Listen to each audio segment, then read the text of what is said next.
Hello students, welcome to my channel. आज मैं आप सभी को न्यू एनसीईआरटी से चैप्टर नंबर 3 का एग्जाम्पल नंबर 5 करवाने जा रही हूँ।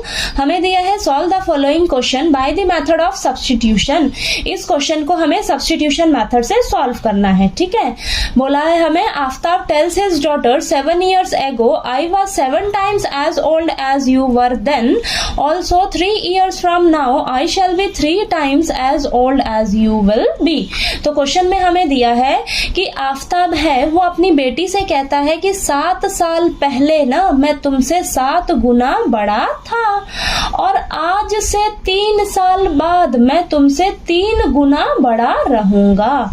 ठीक है, तो इस क्वेश्चन को आपको समझकर सबसे पहले पेयर ऑफ लीनियर इक्वेशन बनानी होंगी, उसको सब्स्टिट्यूशन मेथड से सॉल्व करके आफ्ताब और उसकी बेटी की एज को फाइंड आउट करना है। ठीक है, तो हमें नहीं पता आफ्ताब और उसकी बेटी की प्रेजेंट एज क्या है, तो सबसे पहले हम लेट कर लेंगे, let the present age of Aftab. Aftab की एज को हम मान लेते हैं x ईयर्स। ठीक है, और उसकी बेटी की उम्र को मान लेते हैं, let the present age of his daughter is equal to y years. ठीक है, आफ्ताब की उम्र को हमने मान लिया x ईयर और उसकी बेटी की उम्र को मान लिया y ईयर। ठीक है, अभी उनकी क्या उम्र है। ठीक है, तो यहाँ पर हमें 2 केस दे रखे हैं, एक तो 7 साल पहले और एक 3 साल बाद। ठीक है, 2 केस है हमारे पास। तो सबसे पहले हम केस फर्स्ट के लिए काम करते हैं। यहाँ पर केस फर्स्ट में क्या है, 7 years ago। ठीक है, 7 years ago। अब यहाँ पर लिखिए आप आफ्ताब एज। ठीक है, अब 7 साल पहले आफ्ताब की क्या उम्र रही होगी, अभी तो उसकी उम्र क्या है x ईयर। ठीक है, 7 साल पहले क्या रही होगी x - 7। ठीक है, पास्ट की बात कर रहे हैं, एगो पास्ट की, यानी कि तो हमें क्या करना होगा, अभी जो उसकी उम्र है ना उसमें से हम 7 क्या करेंगे, माइनस कर देंगे। ठीक है, अब उसकी डॉटर की लिख लेते हैं यहाँ पर। ठीक है, तो यहाँ पर डॉटर्स एज, 7 साल पहले उसकी डॉटर की क्या उम्र रही होगी, अभी तो उसकी y है। ठीक है, 7 साल पहले क्या रही होगी, y - 7। ठीक है, अब हम क्या करेंगे, अकॉर्डिंग टू क्वेश्चन में हमें बोला है, आफ्ताब कह रहा है कि 7 साल पहले ना वो अपनी बेटी से 7 गुना बड़ा रहा होगा। ठीक है, तो सबसे पहले हम क्या करेंगे, 7 साल पहले दोनों की उम्र क्या है, आफ्ताब की उम्र तो है x - 7 और उसकी बेटी की उम्र क्या है, y - 7। अब ये जो आफ्ताब है ना, 7 साल पहले वो अपनी बेटी से 7 गुना बड़ा था। ठीक है, तो अगर मैं उसकी बेटी को 7 से मल्टीप्लाई कर दूंगी तो ये दोनों की उम्र क्या हो जाएगी, एक दूसरे के बराबर। ठीक है, इक्वल हो जाएगी। ठीक, अब इसको आप यहाँ पर सॉल्व करिए और यहाँ से आपकी एक इक्वेशन मिल जाएगी, x - 7 is equal to 7 × y, 7y - 7 7 49। ठीक है, अब यहाँ पर हो जाएगा आपके पास x - 7 इज इक्वल टू, यहाँ पर आप क्या करिए, सभी को इधर ले आइए। ये देखिए आप माइनस प्लस का 7y है ना, तो इधर आके माइनस का 7y हो जाएगा और माइनस का 49 है तो प्लस का 49। ठीक है, इज इक्वल टू 0। ठीक है, यहाँ पर आप क्या करिए, x और यहाँ पर -7y और ये -7 और प्लस का 49, प्लस माइनस करेंगे तो आपके पास माइनस होगा ये दोनों नंबर। ठीक है, 49 में से 7 गया, 42 आएगा और साइन कौन सा रहेगा, प्लस का। ठीक है, तो प्लस का 42 इज इक्वल टू 0। ठीक है, तो यहाँ पर आपके पास आ जाएगी equation x - 7y is equal to, plus का 42 है तो इधर जाके क्या हो जाएगा, माइनस का 42। ठीक है, तो ये आपकी क्या हो जाएगी, फर्स्ट इक्वेशन। ठीक है, ये क्लियर हुआ आपको। अब नेक्स्ट सेकंड केस के लिए हम करते हैं, तो चलिए अब केस सेकंड लिखते हैं हम। यहाँ पर लिखिए केस सेकंड में हमें क्या बोला हुआ है, 3 years from now। ठीक है, 3 years from now, 3 साल बाद अब आफ्ताब की उम्र क्या होगी और उसकी बेटी की उम्र क्या होगी। लिखिए आप आफ्ताब्स एज, अभी उसकी उम्र क्या है आफ्ताब की, x ईयर, 3 साल बाद क्या हो जाएगी, x + 3। ठीक है, अब डॉटर की उम्र क्या होगी, डॉटर्स एज अभी डॉटर की एज कितनी है, y है, 3 साल बाद कितनी हो जाएगी, y+3।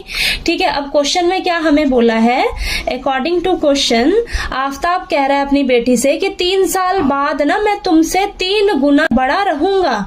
तो यहाँ पर पहले आप देखिए आफ्ताब की उम्र 3 साल बाद कितनी है, x+3, और उसकी बेटी की उम्र कितनी है, y+3। ठीक है, आफ्ताब कह रहा है कि मैं तुमसे 3 गुना बड़ा रहूंगा 3 साल बाद। तो हम क्या करेंगे, उसकी डॉटर को अगर हम 3 से मल्टीप्लाई कर देंगे तो दोनों की उम्र क्या हो जाएगी, एक दूसरे के बराबर।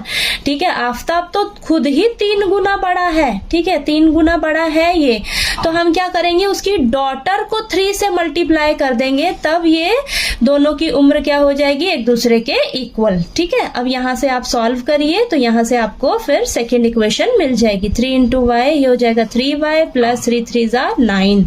ठीक है, ये x प्लस का 3y है, इस साइड आकर माइनस का 3y हो जाएगा, और यहाँ पर इज इक्वल टू 9 प्लस का 3 है तो इस साइड आकर माइनस का 3, तो यहाँ पर हो जाएगा x - 3y is equal to 6।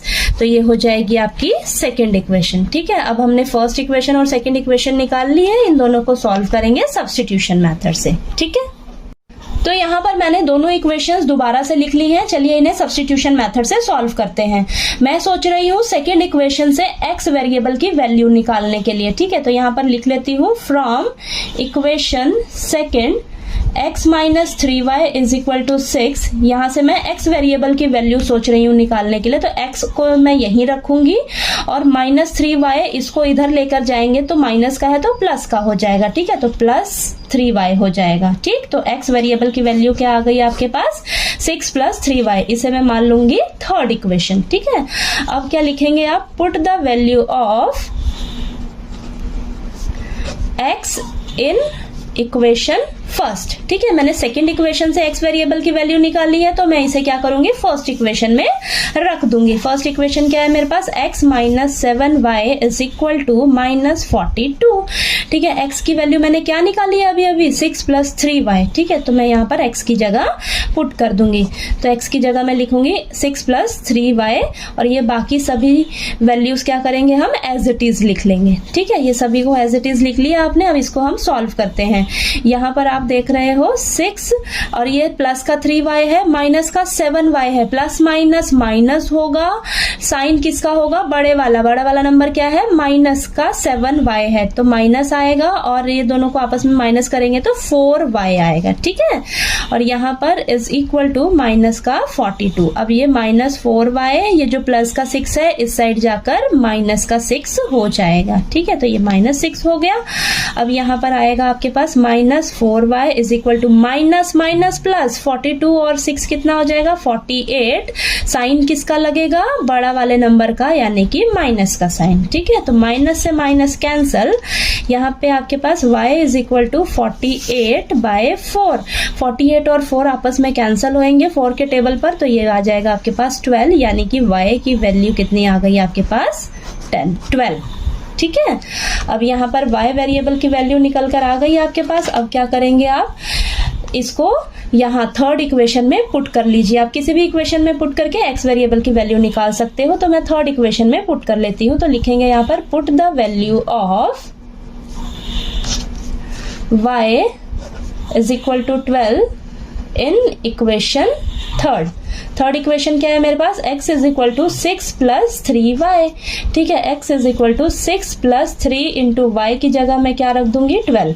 ठीक है, तो x is equal to 6 + 3 into 12 करेंगे तो हमारे पास क्या आएगा, 36। ठीक है, तो x इज इक्वल टू 6 + 36 कितना हो जाएगा, 42।